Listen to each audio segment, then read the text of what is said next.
E aí, pessoal, eu Elias, professor de História, novamente estamos aqui para dar continuidade à nossa discussão sobre a Reforma Protestante, né? Então, na aula passada falamos sobre o Calvinismo, hoje vamos dar continuidade falando sobre o Anglicanismo, né? Também uma nova doutrina protestante que surge ali no século XVI, né? Em decorrência de todo aquele processo de rompimento, né? E reforma em relação à igreja cristã, em relação à religião cristã, tá bom? Então, pessoal, não deixe de fazer a leitura do capítulo, tá? E também preste bem atenção, anotem as dúvidas que tiverem para enviar lá no Google Class, ok? Então, para a gente não demorar muito, vamos lá para a nossa aula. Então, pessoal, olha só. O anglicanismo, né, ele foi uma religião que surgiu de uma série de conflitos existentes na Inglaterra, né, em relação à Igreja Católica, né, os conflitos em relação à Igreja Católica e também de uma série de interesses locais, da nobreza, do rei também, de se ver livre da influência católica, né, da influência do Papa sobre a Inglaterra. Então vamos lá entender como é que esse processo ele ocorre, né? E aí aqui a gente precisa entender o seguinte, pessoal. Como é um processo mais complexo, muita gente coloca que a causa desse rompimento foi o casamento lá do Henrique VIII com a Ana Bolena e pronto. E na verdade não teria sido a causa, né? Mas provavelmente o pretexto, né? Havia na verdade uma série de outras causas, né? de interesses muito mais amplos, e que vão encontrar naquele acontecimento o motivo, né, para a sua ocorrência. Então é importante a gente ter ideia que há todo um plano de fundo de uma série de questões que envolviam essa relação entre a igreja e o Estado inglês, para haver esse rompimento. Não foi simplesmente o casamento a grande causa do processo, tá? Então vamos lá tentar entender. Então, pessoal, o que a gente tem? No século XVI, né, no final do século XV e século XVI, nós temos Henrique VIII como rei da Inglaterra, né? E o Henrique VIII ele vai, né, de certa forma ter ali, ele era casado com a Catarina de Aragão, né? E não só o Henrique, né, que se interessava em se distanciar da influência do Papa, né, e da influência da Igreja Católica, como a nobreza de maneira geral, vão buscar, né, caminhos aí para romper, de certa forma, a sua relação com a Igreja Católica. Havia, né, principalmente no que se refere à disputa de poder, né, a disputa do poder centralizado no rei, né, de certa forma, e a Igreja, ela vai desencadear uma série de desentendimentos entre o Henrique VIII e a Igreja Católica, que posteriormente leva ao rompimento, né, com a Igreja, no caso da Inglaterra. Então, quer dizer, havia aqui conflitos ocorrendo, né, conflitos de autoridade entre a monarquia e a Igreja. Então é muito importante entender que dentro desse processo de centralização política, né, aqui a gente ainda está falando aqui de uma monarquia que era forte, né, bastante forte, e que via a igreja, de certa forma, né, como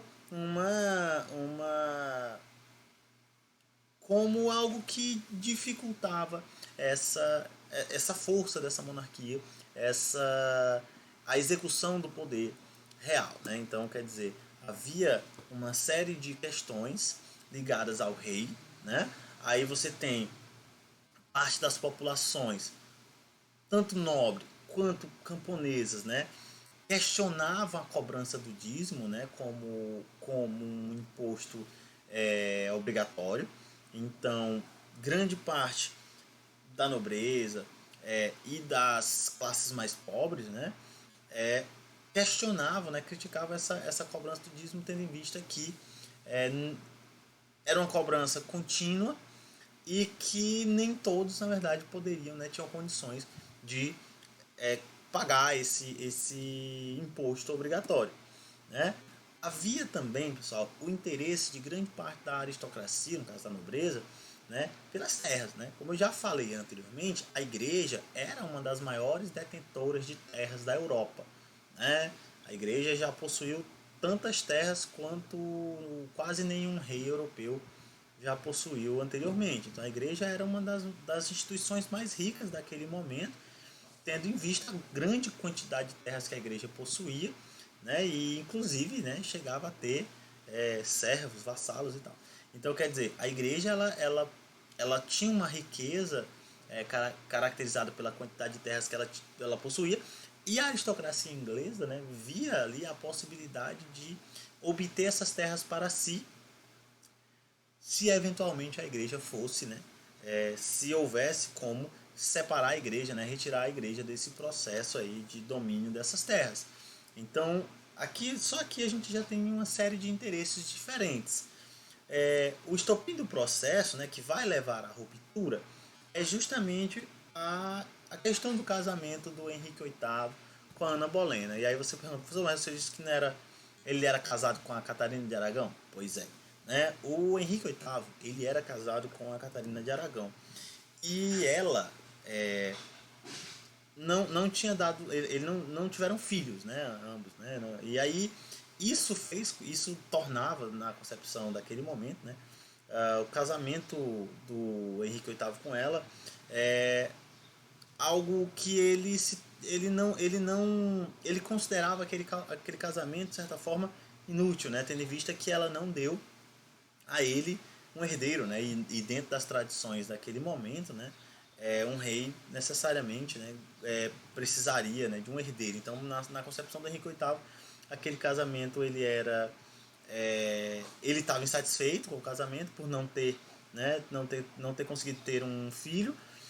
E aí ele pede a anulação do casamento, né, com a Catarina de Aragão. Ele pede essa anulação ao Papa, né? O Papa, como a gente sabe, o casamento católico ele é indissolúvel, quer dizer, ele não pode ser desfeito, né? Justamente porque é um voto sagrado e tal, então ele não poderia ser desfeito. E aí nega esse pedido ao Henrique VIII. Né? Então o Henrique VIII se sente, de certa forma, né, subordinado à igreja, e aí ele resolve, então, fazer a coisa por si só. Né? E aí ele mesmo anula o próprio casamento e se casa com a Ana Bolena. E aí isso leva, né, justamente à ruptura, porque o Papa resolve, então, abrir um processo aí de excomunhão em relação a Henrique VIII. Né? Então, por ter se casado com outra mulher, mesmo já estando casado, né, já que o casamento dele não tinha sido anulado pela igreja, ele estaria ali incumbido ali, né, seria excomungado. E isso leva justamente à ruptura, porque aí em 1534 o rei lança, né, com apoio do parlamento, o chamado Ato de Supremacia. E por meio desse ato, o Henrique VIII, se tornava o chefe supremo da igreja, no caso da igreja da Inglaterra, né? Então separava-se aqui a igreja católica, que seria universal ali, internacional, enquanto que criava-se agora a igreja inglesa, no caso a igreja anglicana, daí o nome anglicano, né? Então a igreja anglicana ela seria uma igreja própria ali da Inglaterra, né? Então quer dizer, a partir daí haveria uma separação, né? Então a igreja não reconheceria mais a autoridade do Papa, a igreja da Inglaterra, né? Não reconheceria mais a autoridade do Papa e passava essa autoridade para o rei. E aí você vê que aqui há um fortalecimento do rei, né? Tendo visto que o rei já era um chefe de Estado, né? Que representava ali o poder político, de certa forma, e agora o poder religioso, né, que antes pertencia à igreja, também é transmitido para esse rei. Né?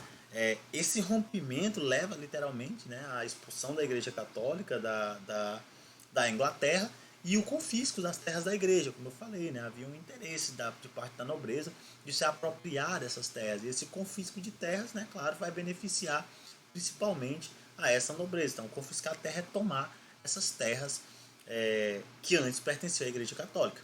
Né? E aí, pessoal, com isso, a religião oficial da Inglaterra passa a ser o anglicanismo, né, que é essa nova doutrina aí, implementada pelo ato de supremacia, né, e desenvolvida aí com o Henrique VIII. Então, quer dizer, olha só, você tem uma virada, né? Como eu falei, não foi exclusivamente por causa do casamento lá do Henrique VIII. Esse provavelmente foi o estopim, né, o pretexto do processo, tendo em vista que ele sofre lá a excomunhão e aí por conta disso ele rompe com a igreja. Mas havia uma série de outros interesses anteriores, né, que permeavam ali a relação entre a igreja e a monarquia inglesa, né? E aí você vai ter o anglicanismo tornando-se a religião principal ali da Inglaterra, né? Basicamente pelos séculos seguintes. Olha só, então aqui a gente tem o Henrique VIII, tá? Pra vocês conhecerem ele. Aqui eu trouxe as imagens da Catarina de Aragão e da Ana Bolena, né? Então a Catarina, ela não teve herdeiros, né, do Henrique VIII. Ele considerava o casamento de certa forma insuficiente e aí ele resolve então se casar aí com a Ana Bolena, fazendo o que leva ao rompimento com a Igreja Católica, tá? Olha aí, aqui a Ana Bolena e a Catarina de Aragão. A doutrina anglicana, né? Então, como é que o anglicanismo ele trazia de diferente em relação ao calvinismo ou em relação ao luteranismo? A gente defende a livre interpretação da Bíblia, da mesma forma como os demais, né? Então trazia essa livre interpretação, consequentemente a tradução da Bíblia para a língua local, né? Então no caso aqui para o inglês, que na verdade já existia, né? A Bíblia em inglês lá da época do John Wycliffe, absorvia do calvinismo a ideia de salvação pela predestinação. Então da mesma forma vai absorver essa influência calvinista, justamente trazendo essa noção de predestinação, de que todos já estão salvos, escolhidos por Deus desde o princípio. Sintetizava e fazia uma síntese, né, uma mistura desses dois elementos, de elementos tanto do catolicismo como do calvinismo, já deu para perceber ali em cima, né? Então absorve alguns elementos católicos e também de origem calvinista. Não é à toa, pessoal, que vai existir, né, os chamados puritanos, né, que além de toda a rigidez moral que eles buscavam implementar, buscavam também justamente uma separação total aí, né, dos princípios católicos aí do anglicanismo, né? Olha só, vamos lá. Aqui manteve alguns ritos católicos, né, muitas práticas ritualísticas, principalmente durante os cultos, eles vão ser mantidos, né, muito semelhantes à Igreja Católica. Isso também visava manter uma aproximação com a Igreja, justamente para facilitar essa transição, né? Porque entenda, pessoal, a mudança de uma doutrina religiosa para outra, ela é muito complicada. E nesse caso, como é uma coisa que ocorreu de certa forma dentro do Estado e onde o anglicanismo se tornou a religião oficial, era fundamental para esse governo adaptar essa nova religião para que ela fosse diferente, mas ela tivesse traços semelhantes para, vamos dizer assim, facilitar essa transição, né, entre a forma religiosa anterior e a que se impunha a partir de então. Não é à toa que isso acontece também, por exemplo, com a Igreja Católica lá no Império Romano. A Igreja teve que fazer uma série de adaptações para conseguir se difundir, né, pelo Império Romano e ser aceito por muitos povos diferentes e tal. Então aqui é um exemplo de como isso acontece. Manteve apenas 2 sacramentos, né, aboliu os demais e manteve apenas o batismo e a Eucaristia, assim como o calvinismo e também como o luteranismo, dá para ver. Então você vê que é uma influência forte essas doutrinas. O rei, ele passava a ser a autoridade máxima. Então lembra que o luteranismo não reconhecia a autoridade do Papa, né? E o calvinismo também não. E aqui a autoridade máxima é a do rei, não a do Papa. Então você vê que essas doutrinas elas vão fazendo com que a igreja perdesse, né, parte daquele domínio que ela tinha sobre a Europa de maneira geral. Então, onde e assim, algumas regiões da Europa o protestantismo ele vai avançar bastante. Então a Inglaterra vai ser bastante protestante, a Alemanha, a Bélgica, a Holanda vão ser países que vão conseguir, país não, né, reinos na época, né, que vão conseguir avançar bastante o protestantismo, o catolicismo ele na verdade vai entrar numa espécie de declínio razoavelmente rápido, né? Então vamos lá. Manteve a hierarquia eclesiástica, então apesar de não reconhecer a autoridade do Papa, a autoridade do rei se tornava máxima e havia toda uma disciplina e toda uma hierarquia rígida em relação à estrutura organizacional aí dessa igreja, né? Então, bispos e tal, para poder organizar hierarquicamente a igreja anglicana. Aboliu o celibato, né? Então, da mesma forma como os demais, não há celibato aqui no caso do anglicanismo, né? Os padres, enfim, né? Os sacerdotes eles podem casar e tal, ter herdeiros e tudo mais. E substituiu o latim pelo inglês, né? Como idioma religioso aí no caso, né? Como eu falei, isso já vinha se desenvolvendo lá desde o John Wycliffe, apesar de não ter reconhecimento oficial, mas aí quando você vai ter essa transição, você já tinha algo muito, vamos dizer assim, mais difundido, né?